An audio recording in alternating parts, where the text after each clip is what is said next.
Inaprubahan na ni Pangulong Ferdinand Marcos Jr. at ng kanyang gabinete ang panukalang National Expenditure Program para sa fiscal year 2026 na may kabuang halaga na 6.793 trillion pesos. Si Crezeline Catarong sa report.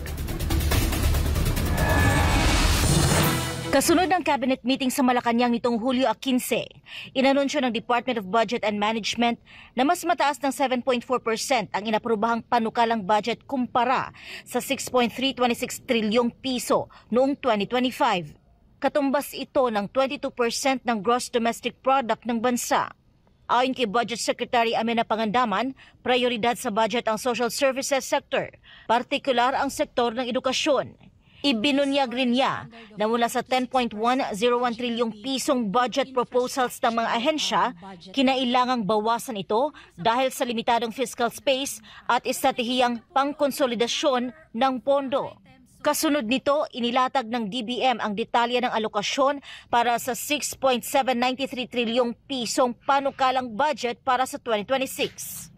Pinakamalaking bahagi ng budget ay ilalaan sa Maintenance and Other Operating Expenses o MOOE na sasaklaw sa pagpapatupad ng mga pangunahing programa ng pamahalaan, serbisyong panlipunan at operasyon ng mga ahensya. Ang Personal Services o PS ay may alokasyong 1.908 trilyong piso, mas mataas ng halos 17% kaysa nakaraang taon, para pondohan ang sweldo at benepisyo ng mga kawani ng gobyerno, gayon din ang mga bagong posisyon.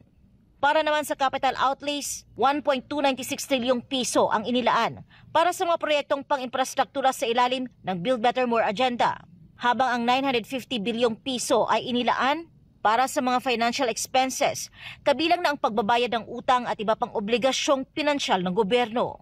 Sa kabuang budget, 4.305 trilyong piso ang mapupunta sa national government agencies, habang 1.350 trilyong piso ang ilalaan sa local government units. Hindi pa kabilang dito ang mga locally implemented projects. Para sa GOCCs, nakareserba ang 1.88.3 bilyong piso na pondo.